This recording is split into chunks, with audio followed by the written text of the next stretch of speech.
আজকে আপনি যান পৃথিবীর যে কোনো প্রান্তে, ইউরোপ, আমেরিকা, সৌদি, কুয়েত, কাতার, বাহরাইন, লিবিয়া, মুসলমানেরা যত বেশি পরিমাণে মিথ্যা ডকুমেন্ট দিয়ে, মিথ্যা কথা বলে, মিথ্যা দালালি করে যত বেশি পরিমাণে বিভিন্ন জায়গায় যুক্ত আছে, আমার জানা নাই পৃথিবীর আর কোনো দ্বিতীয় জাতি এত বেশি পরিমাণে মিথ্যার আশ্রয় নিয়ে, এত বেশি পরিমাণে দুর্নীতির আশ্রয় নিয়ে, এত বেশি পরিমাণে ধোঁকার আশ্রয় নিয়ে পৃথিবীতে কাজ করছে, আমার জানা নাই। আর এটি হচ্ছে মুসলমানদের গোলামির সবচেয়ে বড় কারণ। কেননা এই স্বভাবটাই গোলামির স্বভাব, এবং এই সেম স্বভাব বানু ইসরাইলের মধ্যে ছিল। বানু ইসরাইলেরা নবীর সন্তান, ইসহাক, ইব্রাহিম, ইয়াকুবের সন্তান। ইউসুফের ভাই, 11 ভাই, এবং ইউসুফ আলাইহিস সালাতু ওয়াস সালাম তাদের সন্তান, বেনিয়ামিনের সন্তান। কিন্তু নবীদের সন্তান হওয়ার পরেও তারা ধোঁকা, মিথ্যা, দুর্নীতিতে পারদর্শী ছিল, এবং এটি তাদের রক্ত মাংসের সাথে মিশে গেছিল। আল্লাহ বললেন, দাউদের তেলাওয়াত শুনে মাছ শনিবারের দিন দাউদের জাবুরের তেলাওয়াত শুনে নদীর ধারে চলে আসে, তোমরা শনিবারের দিনে মাছগুলোকে ধরিও না। এই সমস্ত ধোঁকাবাজ, দুর্নীতিগ্রস্ত, মিথ্যুক মুনাফিকরা কি করলো? শনিবারের দিনে এই মাছগুলোকে বেড়া দিয়ে, বানা দিয়ে ঘিরে রাখলো, ধরলো না। শনিবার পার হওয়ার পর রবিবারের দিন ওই মাছগুলোকে ধরলো। কি পরিমাণ চালাকি, কি পরিমাণ 2 নাম্বারি, কি পরিমাণ ধূর্তামি! তাদের এই চালাকি, দুর্নীতি, ধূর্তামি, মিথ্যা দিয়ে পবিত্র কোরআন আল্লাহ সুবহানাহু ওয়া তাআলা বানু ইসরাইলের এই ঘটনাগুলোতে পরিপূর্ণ করে রেখেছে। এই সেম সিচুয়েশন, সেম অবস্থা আজকের মুসলমানদের। আজকের মুসলমানদের এই হৃদয় বিদারক করুণ দৃশ্য আরো বাস্তব হয়ে ফুটে ওঠে যদি আপনি ফিলিস্তিনের মুসলমানদের অবস্থা দেখেন। ফিলিস্তিনে যারা ত্রাণের কাজ করতে গেছে, তারা এ বিষয়ে খুব সম্যক অবগত যে মিশরে 1 কেজি আটার দাম কত, মিশরে 1 কেজি চিনির দাম কত, মিশরে একটা ছাগলের দাম কত, 1 কেজি দুম্বার গোস্তের দাম কত। ওই সেম জিনিসটা যখন মিশর থেকে গাজায় ঢুকতেছে, তখন গাজায় সেটির দাম হয়ে যাচ্ছে 10 গুণ, 15 গুণ, 20 গুণ, 50 গুণ পর্যন্ত। এই যে দাম বাড়ানোর যে সিন্ডিকেট, এই সিন্ডিকেটের সাথে পৃথিবীর কোনো ইহুদি জড়িত নাই, এই সিন্ডিকেটের সাথে ইসরায়েল জড়িত নাই। মুসলমানদের পাঠানো ত্রাণের টাকার উপর যে সিন্ডিকেট গড়ে উঠেছে, এই সিন্ডিকেট মুসলমানেরাই তৈরি করেছে। এটা সত্য। তারা নিজের ভাইয়ের রক্তের উপর বিজনেস করতেছে। সম্মানিত উপস্থিতি, এই অবস্থা সারা বিশ্বের মুসলমানদের, যে মুসলমানদের মধ্যে নেতৃত্বের প্রকৃত গুণটা নাই, আর এই নেতৃত্বের প্রকৃত গুণ যেন তৈরি না হয়, এই জন্য 2টা কালচার মুসলমানদের মধ্যে কন্টিনিউ রাখা আছে, যাতে মুসলমানেরা প্রকৃত নেতা হিসেবে কোনোদিন তাদের জন্ম না হতে পারে। প্রকৃত নেতা, নামকাওস্তে নেতা বলিনি, প্রকৃত নেতার জন্মগত গুণ, সে বলবে সত্য, করবে ন্যায়। যেই সত্যবাদী, ন্যায়পরায়ণ, সেই নেতা। পৃথিবীতে যেখানে যেখানে যে অবস্থায় আছে, সে বাই ডিফল্ট জন্মগত আল্লাহর বাছাইকৃত নেতা। সত্যবাদী এবং ন্যায়পরায়ণ যদি হয়, আমানতদার যদি হয়। পৃথিবীর কোনো নবী রাসূল মিথ্যুক অবস্থায়, দুর্নীতিবাজ, ধোঁকাগ্রস্ত অবস্থায় প্রেরিত হননি।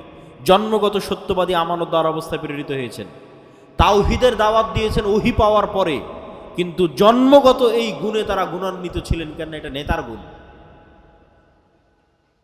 তো মুসলমানদের মধ্যে যেন এই নেতৃত্বের গুণ তৈরি না হতে পারে, এই জন্য ডেমোক্রেটিক কালচার, গণতন্ত্রের কালচার মুসলমানদের মধ্যে দেওয়া আছে। কেন? গণতন্ত্র এমন এক কালচার যে এখানে এক দলের নেতা আর এক দলের নেতার বিরুদ্ধে মিথ্যা তো বলবেই। নিজ দলের একই আসনের মনোনয়ন প্রার্থী 1 জন, 5 জন, 10 জন নেতাও একই দলের নিজের আসনের প্রতিদ্বন্দ্বী মনোনয়ন প্রার্থীর বিরুদ্ধে মিথ্যা বলবে। কেননা মিথ্যা না বললে টিকতে পারবে না, চলতে পারবে না। গীবত, পরহিংসা না করলে টিকতে এবং চলতে পারবে না। তাহলে যে একবার মিথ্যা বলে ফেললো, যে মিথ্যার কালচারে একবার নিজেকে জড়িয়ে ফেললো, তার দ্বারা কোনোদিন প্রকৃত নেতৃত্ব হবে না। এই নেতা যদি প্রধানমন্ত্রীও হয়ে যায়, এই নেতা যদি রাষ্ট্রপতিও হয়ে যায়, এই নেতা যদি এমপিও হয়, এই নেতা যদি মন্ত্রীও হয়, তাহলে যে নিজের দলের মনোনয়ন প্রার্থীর বিষয়ে অন্য দলের নেতার বিষয়ে মিথ্যা বলেছে, দুর্নীতি করেছে, ধোঁকা দিয়েছে, তাকে ভারত আর আমেরিকা টাকা দিয়ে কিনতে পারবে না? পারবে না? বলেন, পারবে? ও তো দুর্নীতিগ্রস্ত, তো মিথ্যার ওপর প্রতিষ্ঠিত হয়েছে, তার তো মেরুদণ্ড সোজা নয়। ফলতে ডেমোক্রেটিক কালচারের মধ্যে যে নেতাই আসবে, সেই নেতাই পশ্চিমাদের পা চাটবে, না হয় পাশের দাদাবাবুদের পা চাটবে, টাকার কাছে বিক্রি হয়ে যাবে।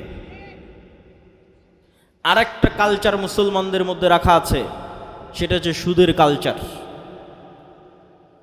এই সুদের কালচার মিথ্যা তৈরি করে। রাসূলুল্লাহ সাল্লাল্লাহু আলাইহি ওয়াসাল্লাম বলছেন, আল্লাহুম্মা ইন্নী আউযু বিকা মিনাল মা'সামি ওয়াল মাগরাম, আল্লাহ পাপ থেকে বাঁচতে চাই, গুনাহ থেকে বাঁচতে চাই এবং ঋণ থেকে বাঁচতে চাই। আল্লাহর নবীকে সাহাবীরা জিজ্ঞেস করছেন, আল্লাহর নবী আপনি কেন এত ঋণ থেকে বাঁচতে চান? আল্লাহুম্মা ইন্নী আউযু বিকা মিনাল হাম্মি ওয়াল হুজনি, এই দোয়ার মধ্যে রাসূলুল্লাহ সাল্লাল্লাহু আলাইহি ওয়াসাল্লাম বলেছেন ওয়া যালঈদ দাইনি ওয়া গালাবাতির রিজাল, হে আল্লাহ ঋণের বোঝা থেকে বাঁচতে চাই। আল্লাহর নবীকে সাহাবীরা জিজ্ঞেস করলেন, আপনার প্রত্যেক দোয়ায় ঋণ থেকে বাঁচতে চাওয়ার দোয়া কেন থাকে? রাসূলুল্লাহ সাল্লাল্লাহু আলাইহি ওয়াসাল্লাম উত্তরে বললেন, মানুষ যখন লোন নেওয়া শুরু করে তখন সে মিথ্যা বলাও শুরু করে। আজকে উপস্থিত অসংখ্য মা বোন আছে, যে সমস্ত মা বোন কিস্তির সাথে জড়িত আছে, তারা হলফ করে বলেন, বুকে হাত দিয়ে বলেন, কতজন শতভাগ সত্যবাদী? কি আপনারা বুঝতে পারছেন না কথা? কিস্তি থেকে যে একবার টাকা নিয়েছে, তার পক্ষে কি সত্যের উপর অটল থাকা সম্ভব? সম্ভব নয়। তাকে মিথ্যার আশ্রয় নিতেই হবে। আর এইভাবে যখন একটা প্রজন্ম মিথ্যুক তৈরি হয়ে যায়, একদল মা মিথ্যুক তৈরি হয়ে যায়, মিথ্যার আশ্রয় নেয়, তখন এই সমস্ত মায়ের পেট থেকে, এই সমস্ত সমাজ থেকে ওমর ইবনুল খাত্তাব, তারেক বিন জিয়াদ, সালাহুদ্দিন আইয়ুবীর জন্ম অসম্ভব, ইম্পসিবল। শুধু গোলামি জন্ম নিবে, গোলামি তৈরি হবে। যারা মিথ্যার আশ্রয় নিয়ে নিজে বিক্রি হয়ে যাবে, দেশকে বিক্রি করে দিবে। সম্মানিত উপস্থিতি, মুসলমানদের মধ্যে দুইটা কালচার টিকিয়ে রাখা আছে, একটা ডেমোক্রেটিক কালচার, গণতন্ত্রের কালচার, আর একটা সুদের কালচার। সব মুসলমানকে যদি সুদের সাথে জড়িয়ে ফেলা যায়, তাহলে সব মুসলমানকে মিথ্যুক বানানো যাবে। এমনিতেই 190 বছর ব্রিটিশদের গোলামি করার কারণে এমনিতেই মুসলমানেরা দুর্নীতিগ্রস্ত। এমনিতেই ইউরোপীয় উপনিবেশ যেখানে যেখানে প্রতিষ্ঠিত হয়েছে, সেখানে সেখানে মুসলমানদের মিথ্যা, দুর্নীতি, ধোঁকার কালচার বৃদ্ধি পেয়েছে। যেখানে আমাদের শাসন যত মজবুত, যত নিকৃষ্ট, যত জঘন্য ছিল, ওখানে মিথ্যা ধোঁকার কালচার তত বেশি। এই জন্য ভারত, পাকিস্তান, বাংলাদেশের মুসলমানেরা যত মিথ্যা বলে, তার চেয়ে তুলনামূলক রোহিঙ্গা মুসলমানেরা, তার চেয়ে তুলনামূলক আফ্রিকার মুসলমানেরা বেশি মিথ্যা বলবে, বেশি দুর্নীতি করবে, বেশি ধোঁকা দিবে। কেননা তাদের গোলামি আরও শক্ত, আরও মজবুত, আরও কঠিন। ফলত গোলাম অবস্থায় জীবনযাপন করতে করতে মিথ্যা বলা শিখতে হয়েছে। একটা টাকার জন্য, একটা রুটির জন্য দুর্নীতি করা শিখতে হয়েছে। সেই কালচার, সেই স্বভাব রক্ত থেকে যায়নি। ফলত নেতার জন্ম হওয়া সম্ভব নয়, নেতৃত্বের জন্ম হওয়া সম্ভব নয়, জাতির মুক্তি সম্ভব নয়। জাতির মুক্তি তখনই সম্ভব যখন প্রকৃত নেতার জন্ম নিবে, যেই নেতার মেরুদণ্ড হবে সোজা। আর তখনই মেরুদণ্ড সোজা হবে যখন জীবনে কোনোদিন মিথ্যায়, অন্যায় এবং দুর্নীতির আশ্রয় নেয়নি। তখন ওর হৃদয়ে প্রকৃত ঈমান ঢুকেছে। এই নাম কস্তে ঈমান নয়, লোক দেখানো সালাত নয়, লোক দেখানো উমরা নয়, লোক দেখানো মুখের দাড়ি নয়। প্রকৃত ঈমানের ভিত্তি হচ্ছে যখন সে সত্যবাদী, আল্লাহর সাথে সত্যবাদী, জনগণের সাথে সত্যবাদী, আল্লাহর সাথে ন্যায়পরায়ণ, জনগণের সাথে ন্যায়পরায়ণ, আল্লাহর সাথে আমানতদার, জনগণের সাথে আমানতদার। সম্মানিত উপস্থিতি, আমাদের আজকের বক্তব্যের বিষয় ঈমান বিল গায়েব। কেন আজকের মুসলমানেরা, আজকের গাজার মুসলমানেরা ইসরায়েলের তুলনায় যত দুর্বল, আজকের সমগ্র বিশ্বের মুসলমানেরা আমেরিকা এবং ইসরায়েলের তুলনায় যত দুর্বল, মুসা আলাইহিস সালাতু ওয়াস সালাম তার চেয়ে শতগুণ দুর্বল ছিলেন, তার চেয়ে হাজার গুণ দুর্বল ছিলেন। ফেরাউনের কাছে, ফেরাউনের তুলনায় আপনাদের এই গোদাগাড়ি মাটি কাটার চরের একজন কৃষককে যদি বলা হয়, একজন রাখালকে যদি বলা হয়, একজন কাজের লোককে যদি বলা হয় যে তোমাকে দাওয়াত দিতে হবে ডোনাল্ড ট্রাম্পের কাছে গিয়ে, তাহলে আপনাদের এই মাটি কাটা গোদাগাড়ির একজন চরের মানুষ ডোনাল্ড ট্রাম্পের কাছে গিয়ে দাওয়াত দিবে। ওই ডোনাল্ড ট্রাম্পের কাছে এই মানুষ যত অসহায় তার চেয়ে বেশি অসহায় মুসা আলাইহিস সালাম ছিলেন। কেন? এই চরের মাটি কাটা গোদাগাড়ির এই চরের মানুষের নিজের জমি জায়গা আছে, নিজের বাপ মায়ের পরিচয় আছে, নিজের আত্মীয় স্বজন আছে, নিজের গ্রাম বাড়ি আছে। আর মুসা আলাইহিস সালাতু ওয়াস সালাম সেই গোলাম কওমের মেম্বার, যাদের প্রত্যেক পুরুষকে জবাইয়ের আদেশ দেওয়া আছে, যার পিতামাতার পরিচয় তিনি বুক ফুলিয়ে ফেরাউনের সামনে দিতে পারবে না, পিতামাতার পরিচয় গোপন রেখে ফেরাউনের বাড়িতে মানুষ হতে হয়েছে। মা তার পরিচয় মুখ ফুলিয়ে বলতে পারেনি এটা আমার সন্তান। সেই গোলাম কওমের সন্তান মুসা আলাইহিস সালাতু ওয়াস সালাম। শুধু কি তাই, মুসা আলাইহিস সালাতু ওয়াস সালামকে যখন নবী বানানো হচ্ছে তখন উনি মানুষের বাড়ির কাজের চাকর, 10 বছর থেকে একজন মানুষের বাড়িতে কাজ করতেছেন। শুধু কি তাই, মুসা আলাইহিস সালাতু ওয়াস সালামকে যখন নবী বানানো হচ্ছে তখন তিনি হত্যার আসামি, ফাঁসির দণ্ডপ্রাপ্ত আসামি। মুসা আলাইহিস সালাতু ওয়াস সালামকে সেই ব্যক্তির বিরুদ্ধে দাওয়াত দিতে পাঠানো হচ্ছে যেই ব্যক্তির কাছে তিনি ফাঁসির দণ্ডপ্রাপ্ত আসামি। শুধু কি তাই, যেই ব্যক্তির তিনি এক সময় নিমক খেয়েছেন, যেই ব্যক্তির বাড়িতে তিনি বড় হয়েছেন, তার বিরুদ্ধে তিনি কিভাবে দাঁড়াবেন, তার সামনে কিভাবে দাঁড়াবেন? না আছে বংশ পরিচয়, না আছে ব্যক্তি পরিচয়। সম্মানিত উপস্থিতি, মুসা আলাইহিস সালাতু ওয়াস সালাম আজকের আমার এবং আপনার তুলনায়, আমি তো উদাহরণ দিয়েই বলে দিলাম যে আপনাদের যে কোনো একজন উঠে এখন তাকে বলা হচ্ছে যাও ডোনাল্ড ট্রাম্পের কাছে দাওয়াত দাও, এইটা আজকের দুনিয়াবি বৈষয়িক দিক থেকে যত অসম্ভব, মুসা আলাইহিস সালাতু ওয়াস সালামের ফেরাউনের কাছে দাওয়াত দিতে যাওয়া ছিল তার চেয়ে বেশি অতুলনীয়, বেশি অসম্ভব। কিন্তু মুসা আলাইহিস সালাম পারলেন কিভাবে? মুসা আলাইহিস সালাতু ওয়াস সালামের সফলতার রহস্য কোথায়? মুসা আলাইহিস সালাতু ওয়াস সালাম তখনই সম্ভব ফেরাউনের সামনে বুক ফুলিয়ে দাওয়াত দেওয়া যখন মুসা আলাইহিস সালাতু ওয়াস সালামের অন্তরে ঈমান বিল গায়েব, ইয়াকিনের লেভেলে, যে চোখে যা দেখা যাচ্ছে তাই সব নয়, এর বাইরে আড়ালে গায়েব আছে, গায়েবী মদদ আছে, আল্লাহর ক্ষমতা, আল্লাহর অস্তিত্ব, আল্লাহর শক্তি, ফেরেশতার অস্তিত্ব, নূরের অস্তিত্ব, এগুলো সম্পর্কে যখন মুসা আলাইহিস সালাতু ওয়াস সালামের ইয়াকিন অর্জিত হবে, গায়েবের ওপর যখন মুসা আলাইহিস সালামের ইলমে ইয়াকিন হাসিল হবে, তখন মুসা আলাইহিস সালামের কাছে এই বিশাল ফেরাউনের সাম্রাজ্য একটা ধূলিকণার চাইতেও, একটা পিঁপড়ার চাইতেও দুর্বল মনে হবে। এবং ওই ইলমে ইয়াকিন আল্লাহ মুসা আলাইহিস সালাতু ওয়াস সালামকে দিয়েছিলেন। কিভাবে দিয়েছিলেন? মুসা আলাইহিস সালাতু ওয়াস সালামকে আল্লাহ বলেননি, মুসা এই যে জান্নাত থেকে একটা লাঠি নিয়ে আসলাম, এটা খুব ভয়ঙ্কর, ম্যাজেস্টিক, চমৎকার জাদুর লাঠি, এই লাঠি যদি তুমি ছাড়ো এই লাঠি সাপ হয়ে যাবে। জি না, দুনিয়াতে যত জাদুকর আছে, কবিরাজ আছে, যত সাপ খেলা দেখানো সাপুরে আছে, এদের নিজের প্রশিক্ষণ দেওয়া সাপ আর নিজের কাছে যত্নের সাথে রাখা পাথর আর লাঠি দিয়ে এদেরকে জাদু দেখাতে হয়। আপনি একটা দিবেন, সেটা দিয়ে পারবে না। তো মুসা আলাইহিস সালাতু ওয়াস সালামকে আল্লাহ সুবহানাহু ওয়া তাআলা এটা বলেননি এই যে জান্নাত থেকে লাঠি নিয়ে এসে দিলাম এটা এখন সাপ হবে, আসমান থেকে এক বিশাল স্বর্ণের লাঠি নিয়ে এসে দিলাম এটা সাপ হবে। জি না, মুসা তুমি যেই লাঠি নিজে ব্যবহার করছো, সাধারণ একটা গাছের 10 বছর, 15 বছর, 20 বছর আগে যেই লাঠি কেটে তুমি কাড়াল বানিয়েছো, রাস্তা অতিক্রম করো, গর্ত অতিক্রম করো, আউড় এবং ধান শুকাও, সেই লাঠি, যে লাঠি তুমি ব্যবহার করছো, আমি যদি 5-10 বছর থেকে এই ফোন ব্যবহার করি, 15 বছর থেকে এই বই ব্যবহার করি, আমার হাতে থাকে, তাহলে এই বই, আমার হাতে থাকা বই আজকে নতুন করে এসে কেউ দিচ্ছে না, এই নাও জান্নাত থেকে একটা বই দিলাম, এই বই এখন সাপ হয়ে যাবে। জি না, তুমি যেটা ব্যবহার করতেছো র্যান্ডমলি যেই লাঠি, সেই লাঠি আমি তোমার চোখের সামনে সাপ বানিয়ে দেবো। বলেন আল্লাহু আকবার। এটা হচ্ছে আল্লাহর শক্তি, যাতে মুসা আলাইহিস সালাতু ওয়াস সালামের ইলমে ইয়াকিন হাসিল হয় গায়েবের উপর। সম্মানিত উপস্থিতি, তাহলে আজকের মুসলমানেরা পরাজিত কেন? ইলমে গায়েবে ইয়াকিন নাই। মুসা আলাইহিস সালাম বিজয়ী কেন? ইলমে গায়েবে ইয়াকিন ছিল। মুহাম্মদ সাল্লাল্লাহু আলাইহি ওয়াসাল্লাম থেকে শুরু করে আবু বকর, ওমর, উসমান, আলী থেকে শুরু করে আমর ইবনুল আস, খালিদ ইবনুল ওয়ালিদ থেকে শুরু করে উমাইয়া খেলাফত, আব্বাসী খেলাফত থেকে শুরু করে সালাহুদ্দিন আইয়ুবী হয়ে মোহাম্মদ আল ফাতেহের তুরস্ক বিজয় পর্যন্ত এমন কোনো যুদ্ধে মুসলমানেরা বিজয় অর্জন করেনি যেই যুদ্ধে মুসলমানেরা শক্তিশালী ছিল। এমন একটা যুদ্ধ ইতিহাসের পাতা থেকে দেখানো যাবে না যেই যুদ্ধে মুসলমানেরা শক্তিশালী অবস্থায় বিজয়ী হয়েছে। সুলতান সালাহুদ্দিন আইয়ুবী যখন জেরুজালেমের মসজিদে আকসা বিজয় করে, তখন সুলতান সালাহুদ্দিন আইয়ুবীর চাইতে ইউরোপীয় ক্রুসেডাররা শতগুণে বেশি শক্তিশালী ছিল। সুলতান মোহাম্মদ আল ফাতেহ যখন তুরস্কের ইস্তাম্বুল বিজয় করে, তখন তুরস্কের রাজা বাদশারা, ইউরোপের রাজা বাদশারা সুলতান মোহাম্মদ আল ফাতেহের চাইতে বেশি শক্তিশালী ছিল। জহিরুদ্দিন বেরবাস যখন মিশরের মাটিতে হালাকু খা চেঙ্গিস খাকে পরাজিত করে, তখন এই পুরো বিশ্বে হালাকু খা চেঙ্গিস খানের চাইতে শক্তিশালী আর কেউ ছিল না। আব্বাসীয় খেলাফতের রাজধানী বাগদাদকে মাটির নিচে পিষে দিয়ে হালাকু খা চেঙ্গিস খা মিশর দখল করতে গেছে। পুরো পৃথিবীতে তাদের মোকাবেলা করবে এরকম কোনো শক্তি ছিল না।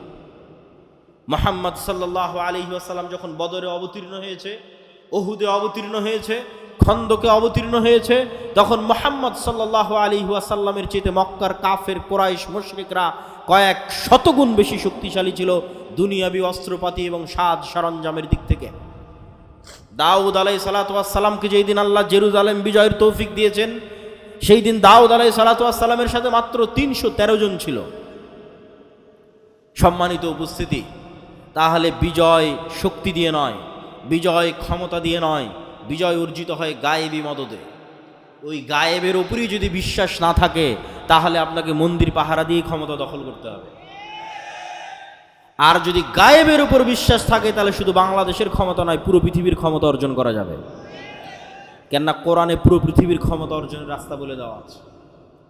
কিন্তু ওই মানের ঈমানওয়ালা একটা প্রজন্ম তৈরি হচ্ছে না, ওই মানের সততা, ন্যায়পরায়ণতার গুণে গুণান্বিত হবে এরকম একটা প্রজন্ম তৈরি হচ্ছে,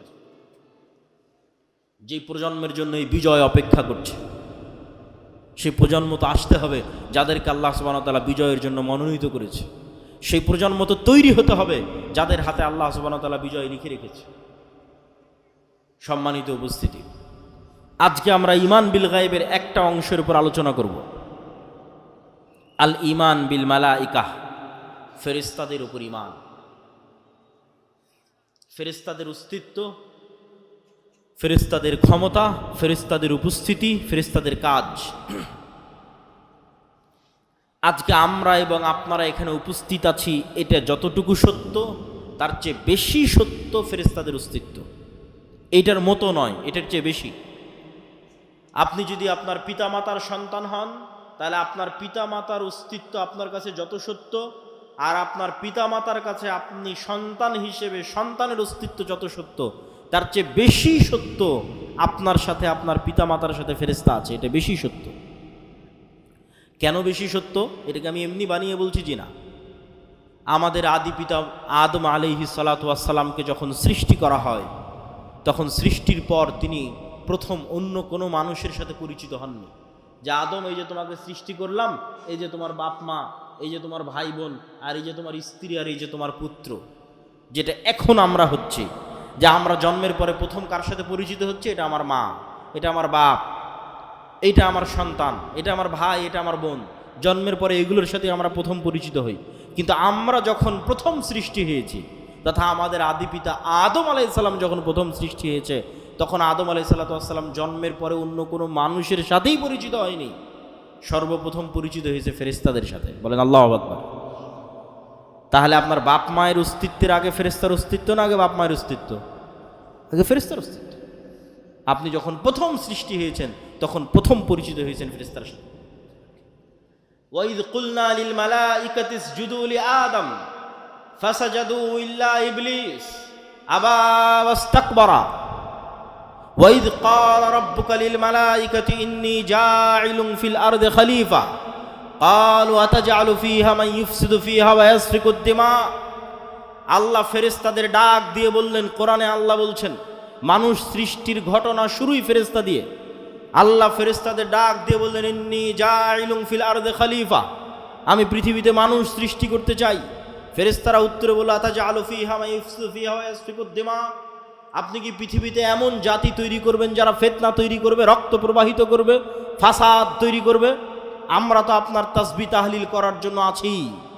আল্লাহ বললেন, আমি যা জানি তোমরা তা জানো না।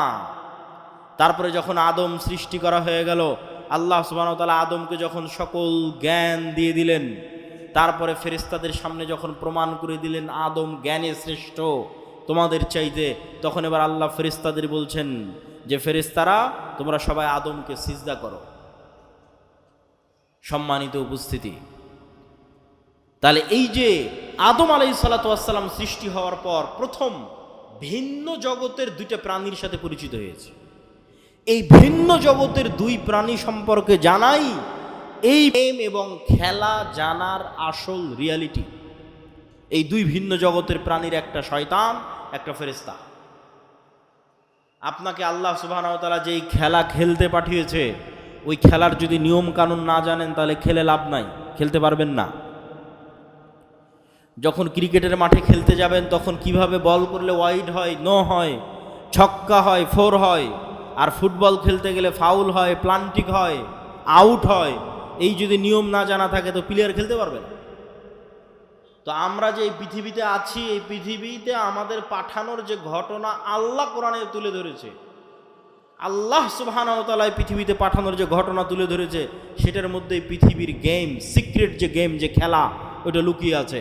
সেটা যুক্তই আছে অদৃশ্য দুই প্রাণীর সাথে, একটা শয়তান, একটা ফেরেশতা। মানুষের সাথে যুক্তই নাই।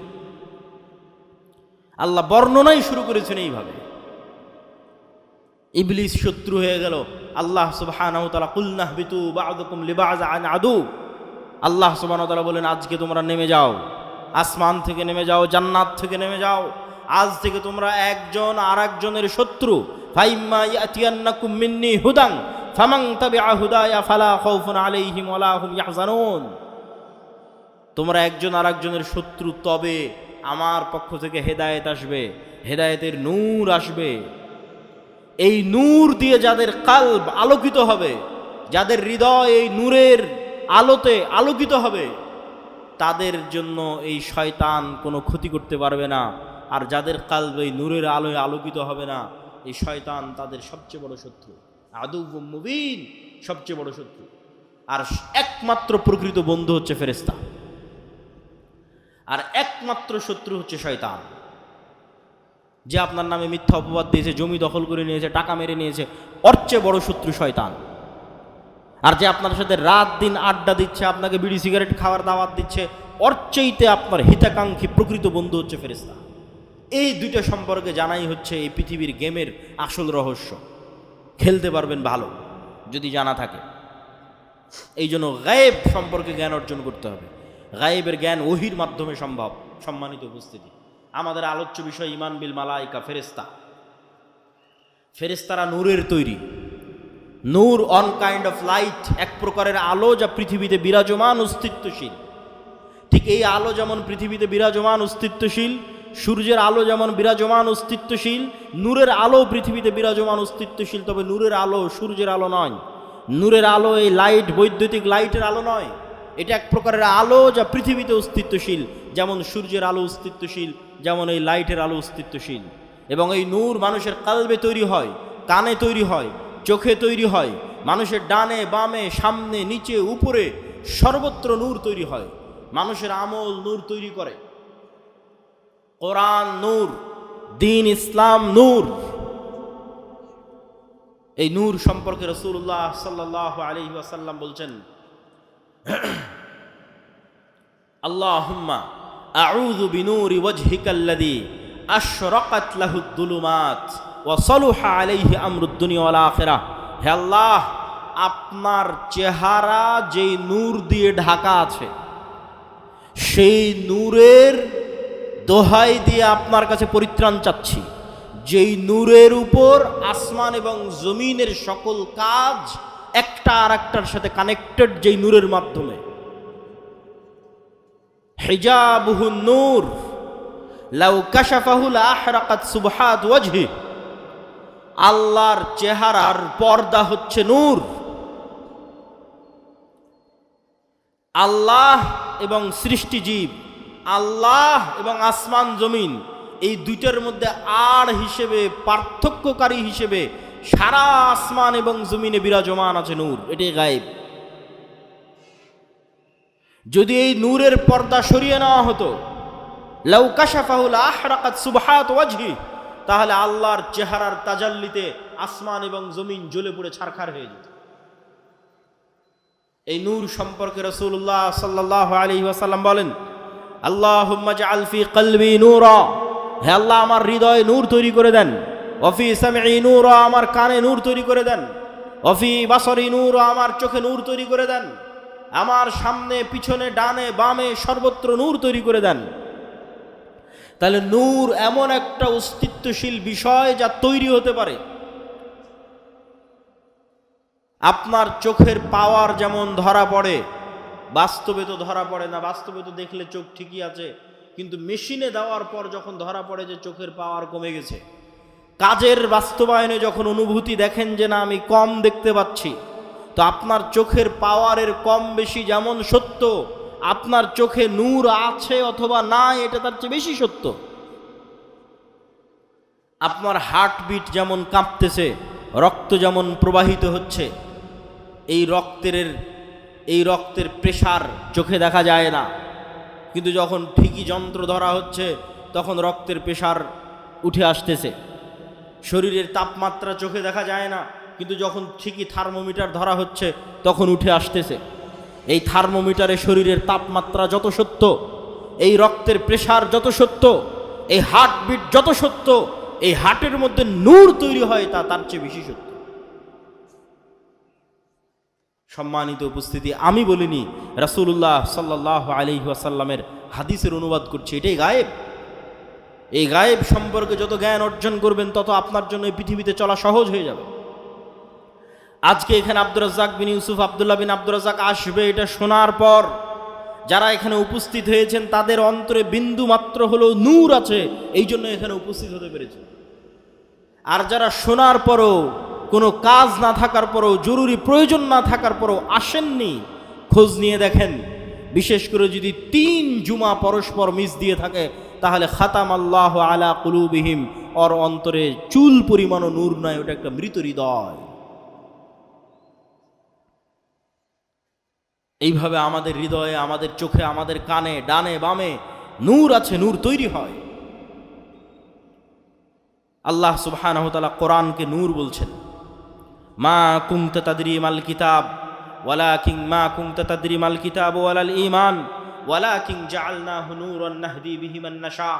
হে আল্লাহর নবী, আপনি জানতেন না কিতাব কাকে বলে, আপনি জানতেন না ঈমান কাকে বলে। আমি আল্লাহ এই কোরআনকে নূর বানিয়ে দিয়েছি, যেই নূরের আলোয় আলোকিত হয়ে মানুষ রাস্তা খুঁজে পাবে। যত কোরআন পড়বেন তত নূর তৈরি হবে। দিন নূর। আল্লাহ সুবহানাহু ওয়া তাআলা বলছেন, ইউরিদুনা লিইউতফিউ নূরাল্লাহ ওয়াল্লাহু মুতিম্মু নূরিহি। কাফের এবং মুশরিকেরা চায় আল্লাহর নূরকে ফু দিয়ে নিভিয়ে দিতে, আর আল্লাহর নূরকে সারা পৃথিবীতে বিজয়ী করবেন, প্রতিষ্ঠিত করবেন। বলেন আল্লাহু আকবার। এই নূর হচ্ছে ইসলাম। ওয়াহি নূর। আল্লাহ সুবহানাহু ওয়া তাআলার পক্ষ থেকে যে ওয়াহি এসেছে, কোরআন ওয়াহি, ইসলাম ওয়াহি, এই ওয়াহি নূর। এই নূরকে আল্লাহ সুবহানাহু ওয়া তাআলা বিজয়ী করেই ছাড়বেন পৃথিবীতে।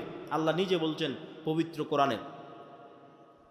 সম্মানিত উপস্থিতি, ঠিক তেমনি আমি যেটা বললাম যে আপনাদের সৎ আমল নূর তৈরি করে, ঠিক যেমন আপনারা মোবাইলের ব্যাটারিতে চার্জ দিয়ে সারাদিন ব্যবহার করলেন, সারা রাত চার্জ দিলেন, সারাদিন ব্যবহার করলেন, ঠিক এই দুনিয়াতে আমলের মাধ্যমে আমরা নূর রিসিভ করি, নূর জমা করি, নূর তৈরি করি।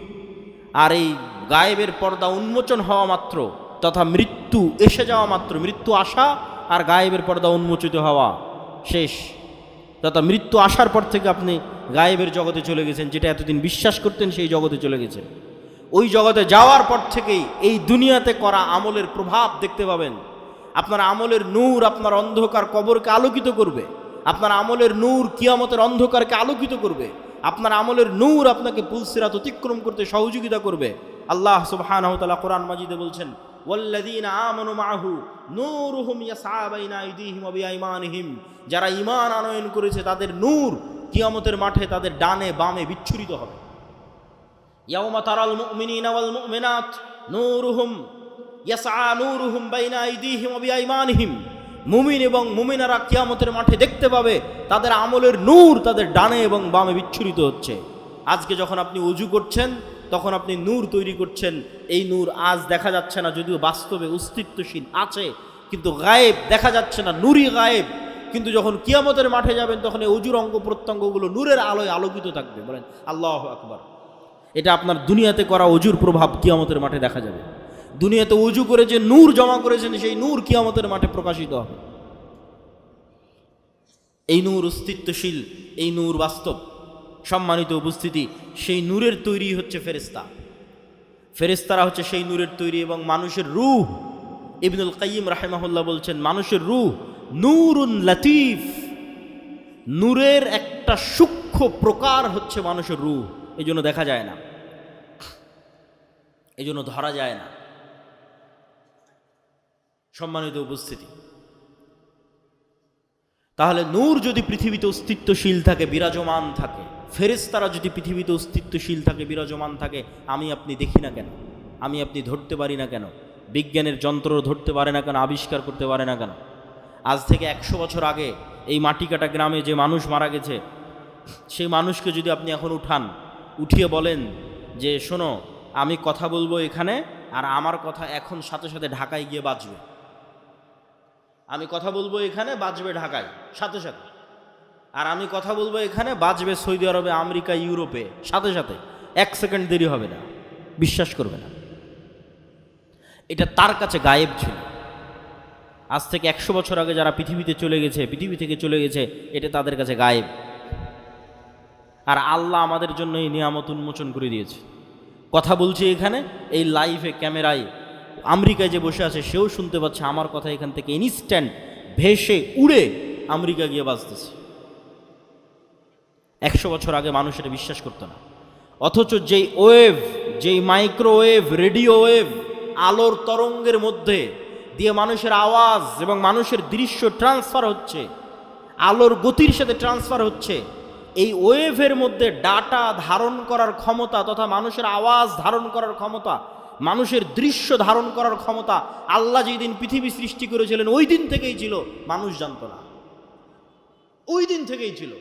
আজ এসে মানুষ আবিষ্কার করেছে, কিরে এই আলোর তরঙ্গ তো ডাটা ধারণ করে, যেটার উপর আজকের ইন্টারনেট দাঁড়িয়ে আছে, যেটার উপর আজকের আধুনিক মোবাইল কম্পিউটারের সভ্যতা দাঁড়িয়ে আছে, শুধু এই আলোর মাইক্রোওয়েভ, রেডিও ওয়েভের মাধ্যমে ডাটা ট্রান্সফার করা।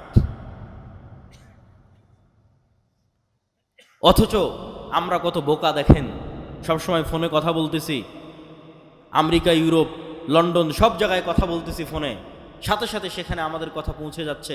অথচ এটা বিশ্বাস করতেছি না যে এই কথা আল্লাহও সাথে সাথে শুনতে পাবে।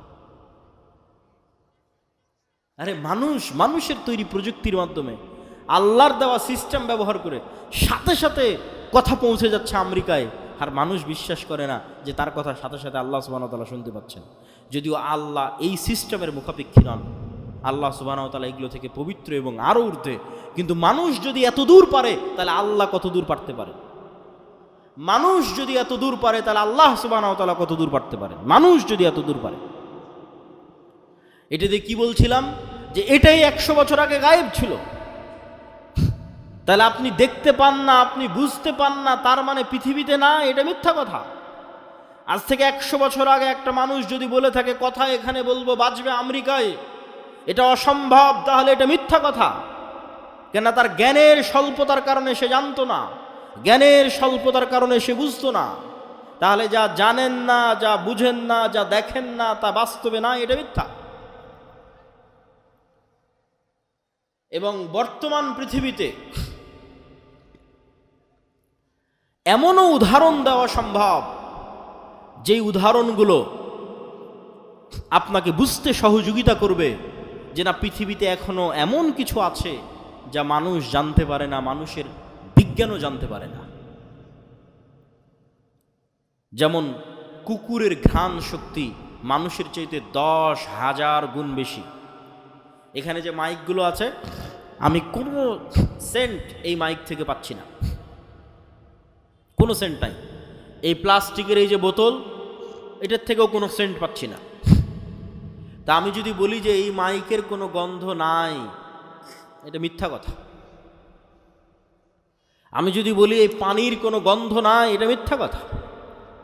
অত সূক্ষ্ম লেভেলের গন্ধ নেওয়ার ক্ষমতা আমার নাই। এই মাইকটাই আপনি একটা কুকুরের নাকের সামনে রাখেন, দিয়ে রাজশাহীর সাহেব বাজারে ফেলে আসেন, এখানকার মাটি কাটার কুকুর ওই রাজশাহীর সাহেব বাজারে এই মাইক খুঁজে বের করে নিয়ে আসবে। শুধু কি তাই, একটা ক্যান্সার সেলের পর্যন্ত গন্ধ, ক্যান্সারের কোষের পর্যন্ত গন্ধ কুকুর ধারণ করতে পারে। করোনা ভাইরাসের মতো সূক্ষ্ম জিনিসের গন্ধ কুকুর ধারণ করতে পারে। 1 গুণ 2 গুণ বলা নাই তো, মানুষের চেয়ে 10,000 গুণ বেশি বলা আছে, যে 10,000 গুণ বেশি সক্ষম। মানুষ এখনো এই লেভেলের কোনো যন্ত্র আবিষ্কার করতে পারেনি, এই জন্য মানুষ কুকুরকেই কাজে লাগায়। তাহলে পৃথিবীতে এমনও গন্ধ বিরাজমান, যেই গন্ধ মানুষ নিতে পারে না, যেই গন্ধ মানুষের তৈরি যন্ত্র নিতে পারে না, কিন্তু আল্লাহর সৃষ্টিজীব নিতে পারে, এমন গন্ধ পৃথিবীতে বিরাজমান। ঠিক এমন আওয়াজ পৃথিবীতে বিরাজমান। আজকে আমি যেখানে দাঁড়িয়ে বক্তব্য দিচ্ছি, এর আশেপাশে যদি কোনো পিঁপড়া চলমান থাকে, ওই পিঁপড়ার আওয়াজ আমি শুনতে পাচ্ছি না। এই রেকর্ডার, দামি রেকর্ডারও যদি ওই পিঁপড়ার কাছে লাগিয়ে দেওয়া হয়, তো এই রেকর্ডার ওই পিঁপড়ার আওয়াজ ধরতে পারবে না। কিন্তু আমি যদি বলি ওই পিঁপড়ার হাঁটার কোনো আওয়াজ না, এটা মিথ্যা কথা। ওই পিঁপড়ার হাঁটার যে আওয়াজ আছে, সাপের চলার যে আওয়াজ আছে, যত সূক্ষ্ম লেভেলের আওয়াজ হতে পারে, সে আওয়াজ মানুষ ধরতে না পারলেও, মানুষের তৈরি যন্ত্র ধরতে না পারলেও, আল্লাহর আরাক